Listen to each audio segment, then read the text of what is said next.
where you are, just for a second, okay? And keep your arms around each other.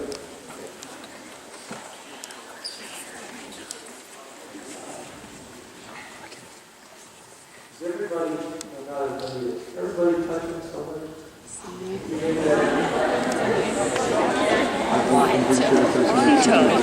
That's right, yeah, touch me. That's all right. Is this okay? Now you're involved. Now you're not alone. You can't get bailed out. Is this okay? We're still Your arms are around somebody. Your hands are touching somebody. Your legs are up against somebody else's. Is this okay? I'm fine. I quit. I'm I'm fine. gonna touch legs too. I can't. I'm like, Seriously. Is this okay? yes. Are you uncomfortable? Wait, what was he saying?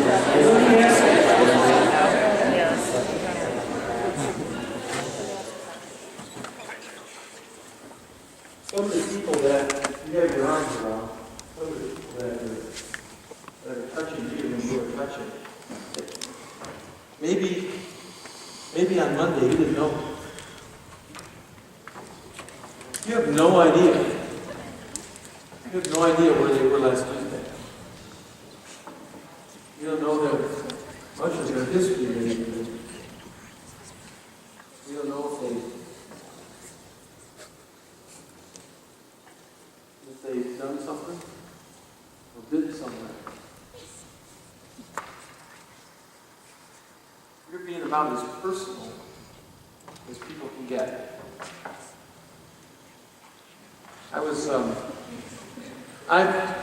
There's a book called The 5 Languages of Love. It's a really wonderful book. If you have a chance, pick it up. I give it to everybody I'm talking to before they get married.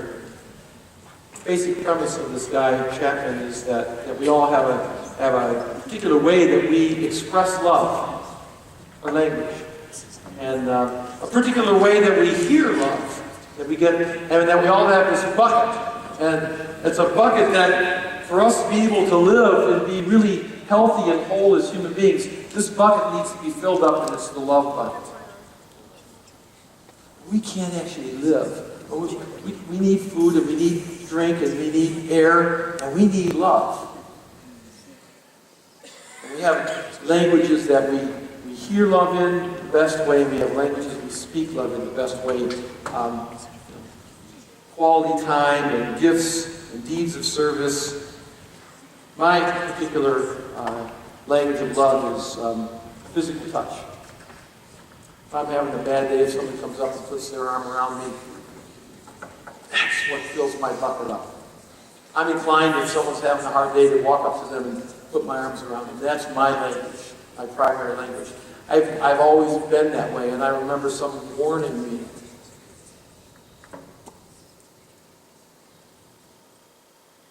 In the last few years, that my language, my main language, is a dangerous thing. We're very sensitive nowadays to touch, aren't we? We have to teach, unfortunately, we have to teach our children about the way people touch them. And then so my primary language is the language that I, for the most part, can't use in church. I have little kids come running up to me and jumping up in my arms, and I love to hold them, but I look around to see if their parents are there and see if their parents are okay with me holding their child.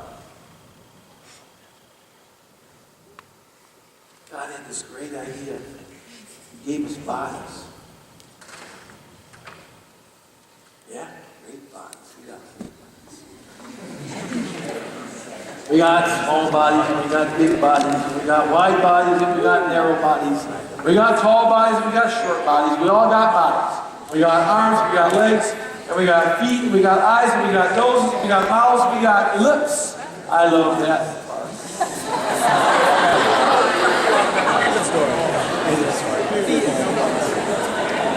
But we have screwed it up. We have misused our bodies. We figured out a way to relate to each other with our bodies that caused Paul to write reminders to us how to use our minds, how to use our hearts, how to use our bodies. God had this great idea to love us, to plant love in us, and then He came into the body and He loved us with His own body. He even allowed His body to be abused and tortured and killed and ripped down from the cross and thrown in the grave like a piece of garbage. And then He raised that body back up, the body of Jesus, and He turned us into the body of Christ.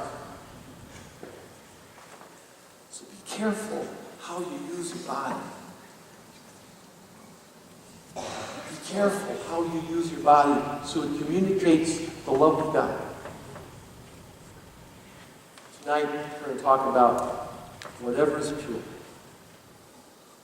May the words of my mouth and the meditations of our hearts be acceptable in your sight, O God. For you are our strength, you are our Redeemer.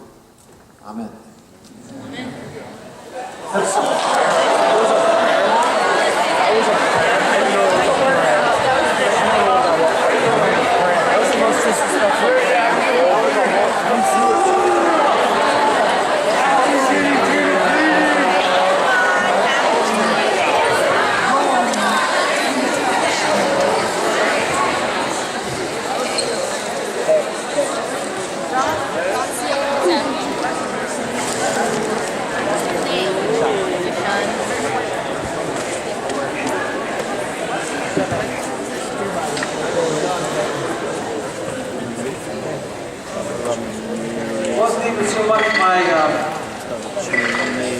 My imagination as I began to think about how this week might play out with messages and talk. But it turns out that today seems to be all about relationships and how people connect with each other. Clearly, relationships and friendships is the way that God is determined to work. Think of all the relationships you have. Can you name them? Parents, friends, there's best friends, and there's best friends forever. There's aunts and uncles, there's family. You don't pick the family. I wouldn't pick some of the people in my family. I love them, but I sure wouldn't pick them. Relationships build us up, and relationships can hurt us so bad. Yeah? Whatever is pure. That's true. So I was visiting this couple that I have known for some time. They have a couple of wonderful children.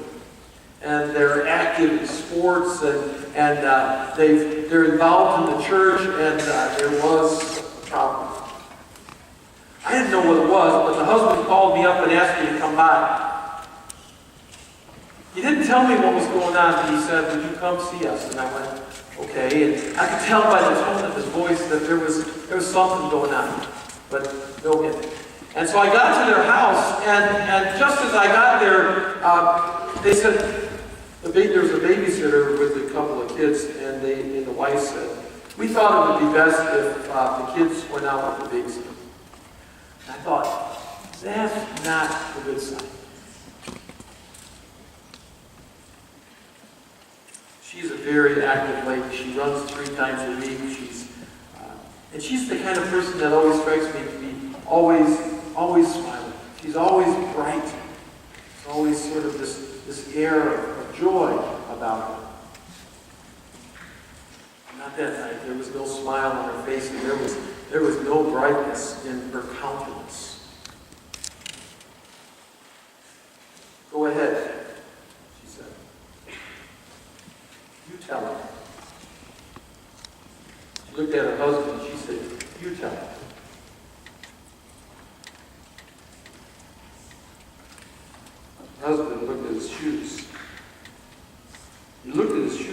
quite a while, like he had just stepped in something. There was that really uncomfortable silence, you know what that is? Then he looked up at me and he said, well, I'll just say it. For some time now, I have spent a lot of time on the internet. And he stopped. And his silence lasted for 3 years.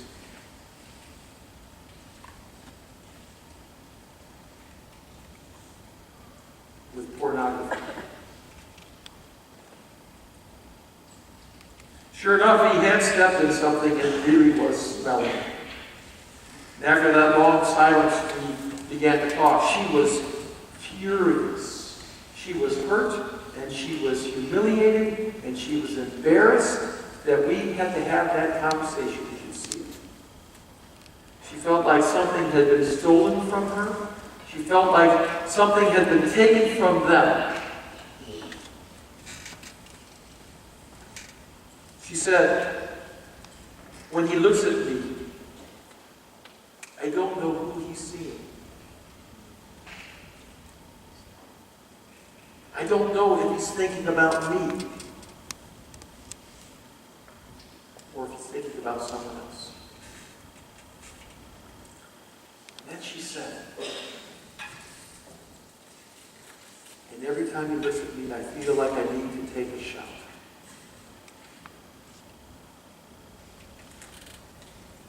He was remorseful. He was sorry, and they were about to start on a long process toward reconciliation and healing. Their relationship needed a complete rebuild.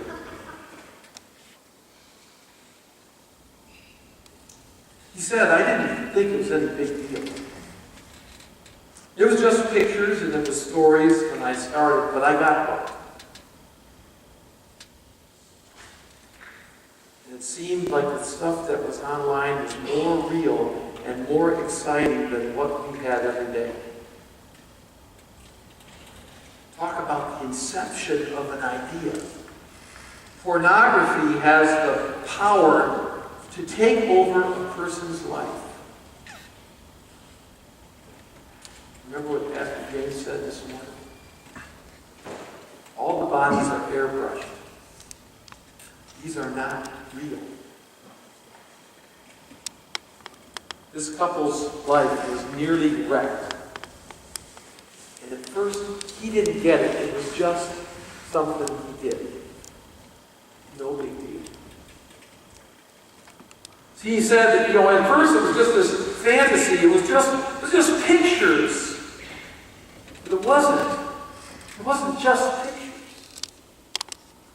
Think on these things, says Paul. Whatever is pure. Whatever is true. Whatever is honorable. Whatever is holy. Whatever is pure. And pornography is none of these things. I know. I've seen it.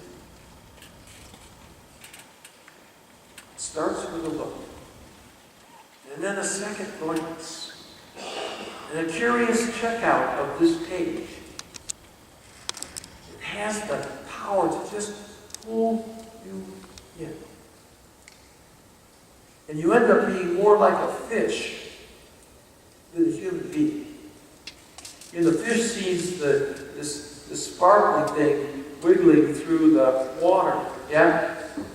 And it looks like something that is food, yeah? And I'm thinking, I'm attracted to this thing, and the fish puts its mouth around what looks like food, and it turns out to be a hook.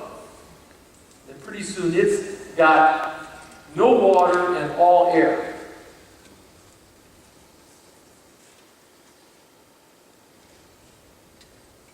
It starts with our eyes and our imagination, but it turns our partner into something other than a human being.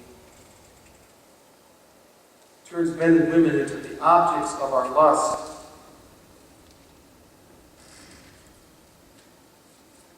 And it's not true. None of it's true. happens is our partner cannot be the subject of our love and the object of our lust at the same time.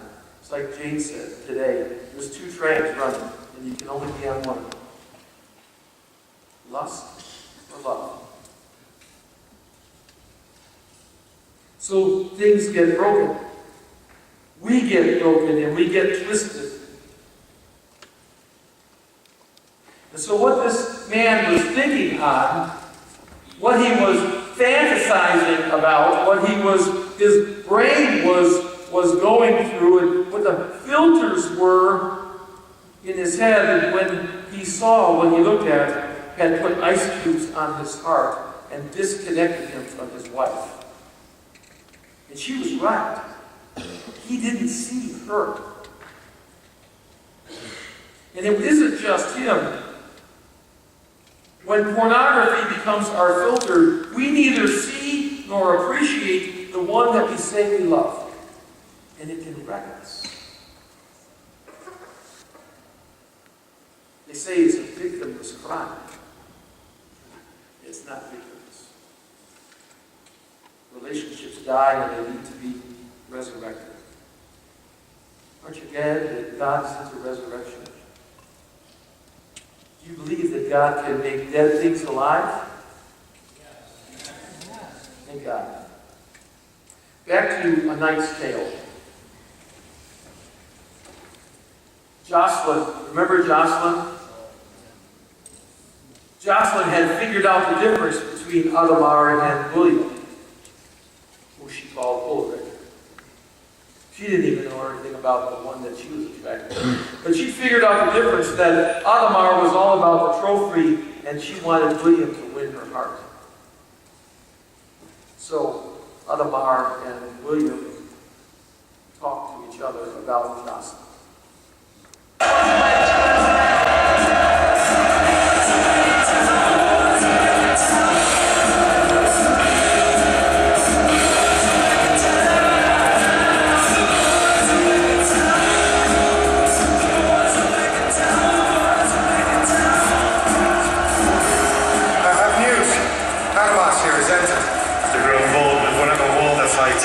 No.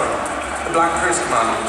He was forced to disband his army. They were roving in the night, pillaging town after town, robbing and murdering and ransacking churches, committing the oldest sins and the newest ways. And last one had the chance to face each other again, said Ulrich. At the World Championship. As I promised you before, Adamar, you will look up at me from the flat of your back.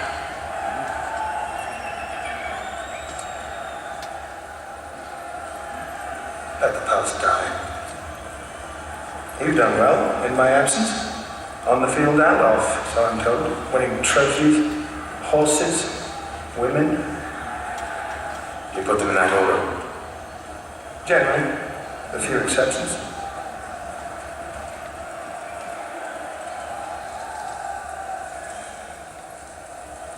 Beautiful, isn't she? A real thoroughbred trophy, don't you think? You speak of Jocelyn like she's a target. Isn't she? No. She is the arrow. I've entered into negotiations with her father. I'm to make her my bride. Oh, she'll be saddled, placed on my mantle. Target or arrow makes no difference.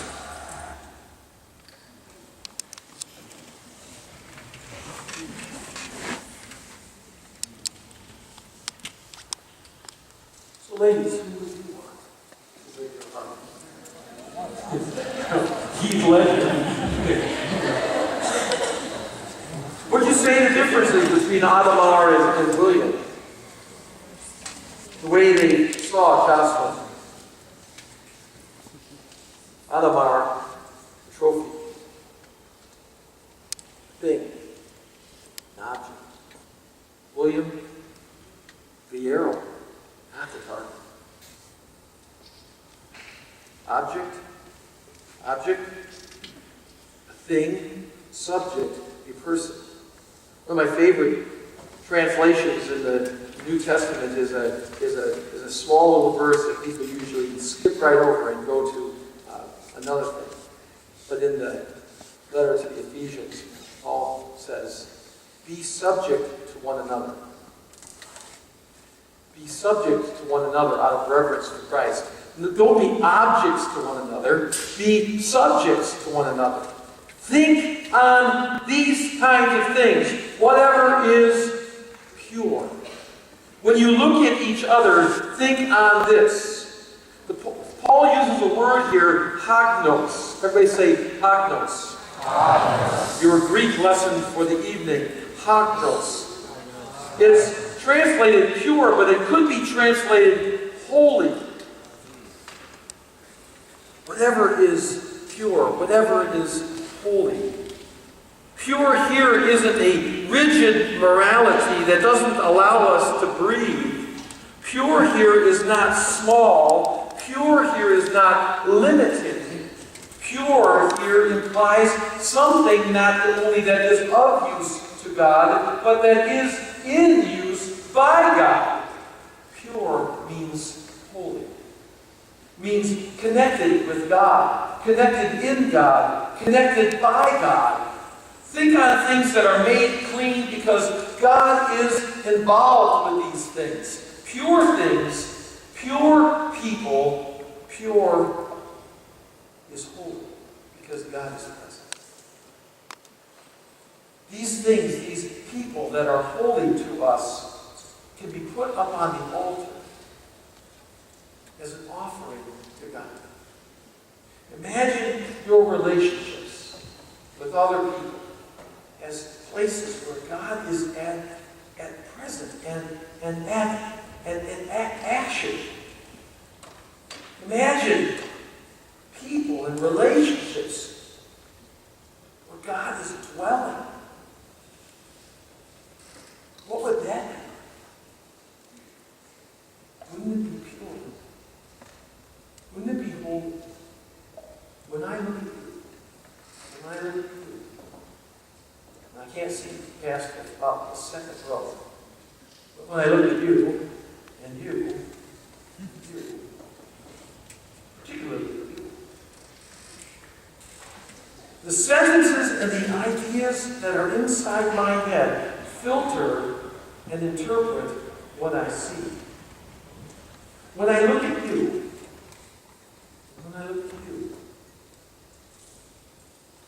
let this be the filter, let this be the focus. You are a temple of God's presence. You are a place where God is living and active. When we look at each other, we are seeing a temple that holds the very Spirit of God. We are seeing holiness. That's what God is. How do you treat holiness? When we see each other, we are seeing a physical creation. God's best work. God's best. I'd like you to turn to somebody right now, look at them and say, you are a temple of God's presence. Look at somebody else and say, you are a temple of God's presence.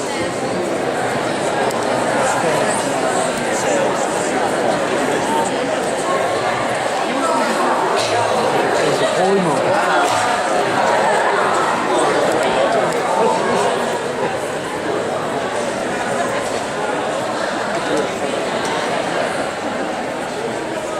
Whatever is pure, whatever is holy, think on these things. Let's be honest about this. This is going to take us work. This is going to take us discipline. This is going to take us extracting some of the ideas and things that have been put into our heads for many years.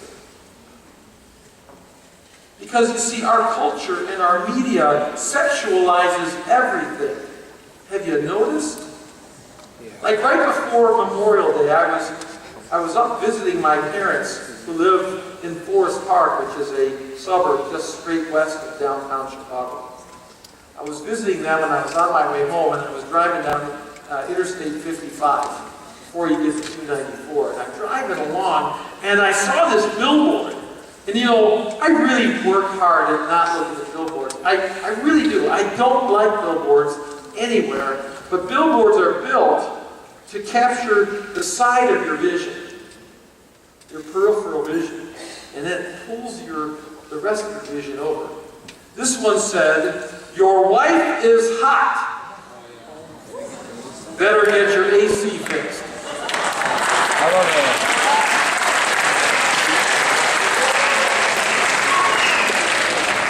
And John Wayne, by the way, he's dead, and he'd come and shoot your AC. Right? Now, actually, I thought this was a pretty good advertisement, you know, but it makes the point that you can even make air conditioner ads into something sexual. Whatever is pure, whatever is holy, think on these things when you look at one another. Fine, if you want to think about sex when you're looking at your air conditioner, I'm okay with that.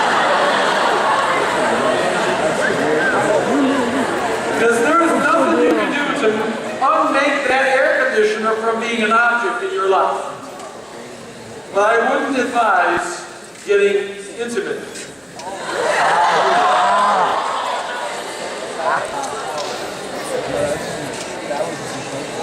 Is that how it gets right up to the edge of the line?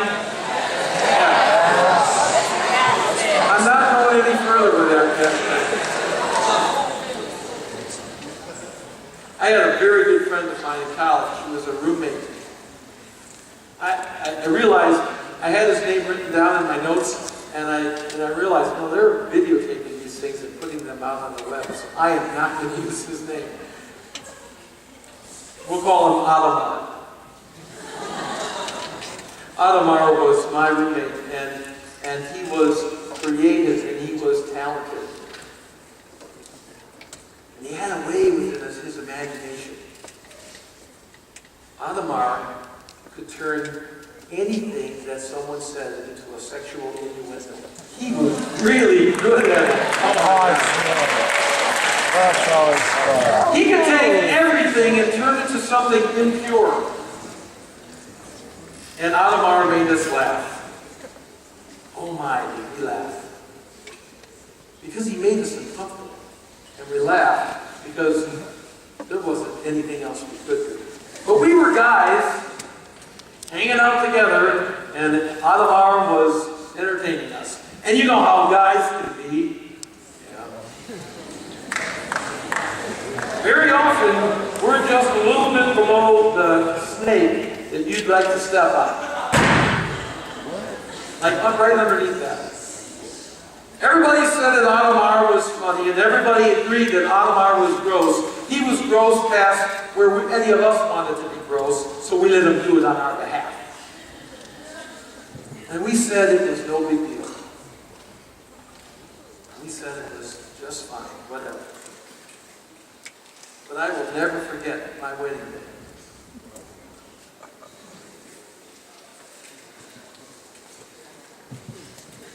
You're already using your imagination, aren't you?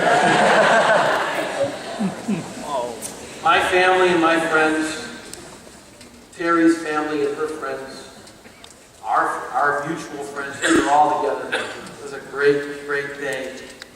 We got married at St. Luke's Lutheran Church in Park Ridge, not too far from O'Hare Airport. And our reception started in the church parlor, and then when that part was over, we went to a place near a park, right in Park Ridge, by where she grew up. It was a great event. People were around, and it was really lovely. And it got to be time that Terry and I were going to head out for our honeymoon, and we were going up to Lake Geneva, to the Abbey. And I was putting things in the back seat of my brand new car. Well, it was new to me. It was old. But it was mine. So I'm putting stuff in the back seat of the car, and Adamar, my good friend, comes up to me and puts his hands on my shoulders, and I'm ready to get some, like a nice piece of affirmation and affection and good wishes from one of my dear friends. And he said something so raunchy, so nasty about my friend, my best friend, my partner, my wife. She'd only been my wife for just a few hours. He said something so horrible that at first I just stood there, literally with my mouth, not believing that I had heard him say what he said. Not only had he stepped over the line, he was so far past the line that it was invisible in the rearview mirror. And by his words, he had threatened to put such a picture in my mind that would steal away the holiness of the relationship that I was embarking on with this person that I've now been with longer in my life than I was even with my parents. Twice as long, by the way, than the years I lived growing up with my parents. I lived with her. And he would have stolen from me the holiness of that relationship. His words were designed to take my wife and turn her into an object. Back then, I was not equipped like I am now. But then I can remember just literally stepping back and having my hands up. And I had no words, but I basically had to make a wall between his words and his picture and his image and my heart. And I turned my back at him, my friend, and on his whole unholy words. And when I found my voice, I said, "Don't ever say that to me again." And for quite a while, those were the last words I spoke to him. I chose my wife, my friend. I wanted to be subject to her, and I did not want her to be object to me.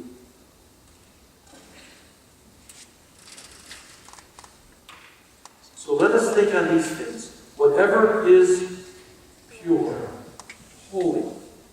Now let's be clear, this is not about not noticing. She's good looking or he's hot. Binary. Listen good, right? People are attractive to us, yes? God did really good work. We notice. For a long time, my wife and I used to go on vacation. We like to go to the beach, or we'd go to a lake. She loves the water, so we'd go to the lakes, and I'd wear sunglasses. Dark sunglasses.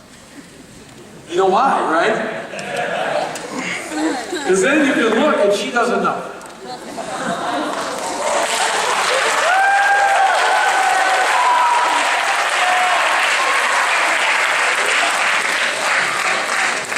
Okay, just a clue, guys.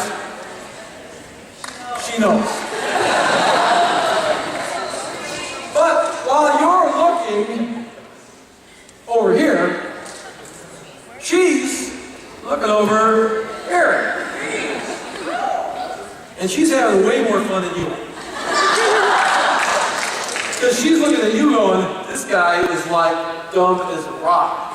Thinking I don't know what he's looking at. But he also is so busy doing what he's doing, he doesn't even know what I'm doing. So let's be honest. God did really good, and we can appreciate this. Yes? And I would say that it is God's intention to bless our noticing. I mean, I've come to think to myself, I've never tried to use, no, I haven't tried to use this line. Because I'm thinking this could be really nice. I could walk up to a person who's attracted to me and say, God did really good work with you.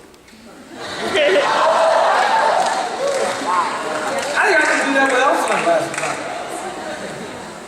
Yeah, but I'm thinking that I want this part of my face still on this part of my face. So let's not deny it. People are attracted to us. They are. They just are. How good is that?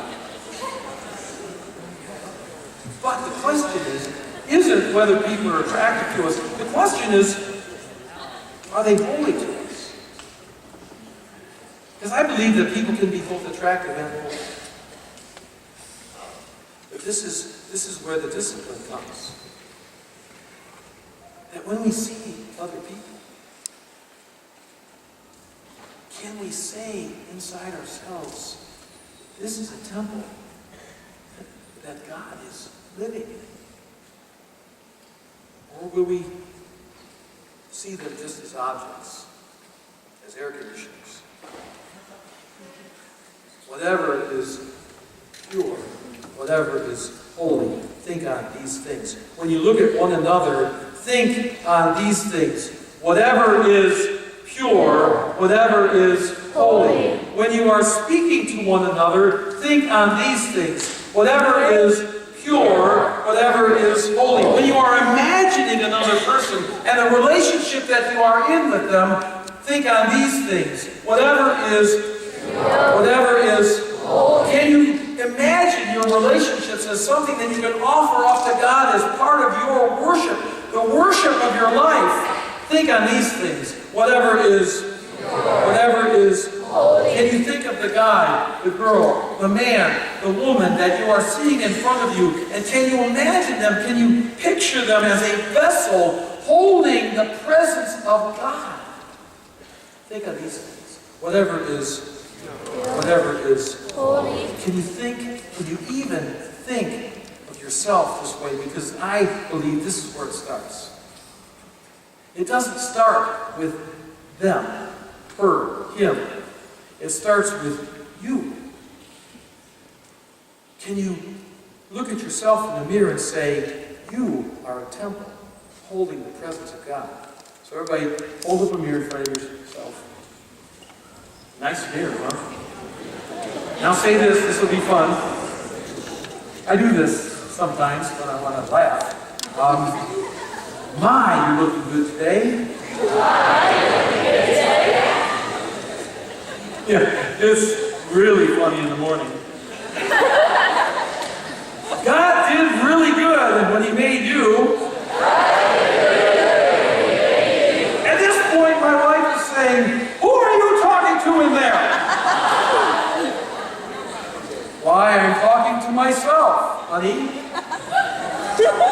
Then she says, open the door.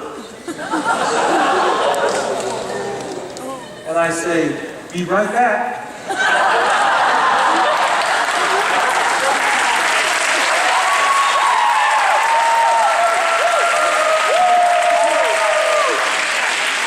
Okay, so look at yourself in the mirror. And begin the day with whatever is pure, whatever is holy. Think on these things. People are attractive. People are beautiful. And people are temples holding the very presence of our God.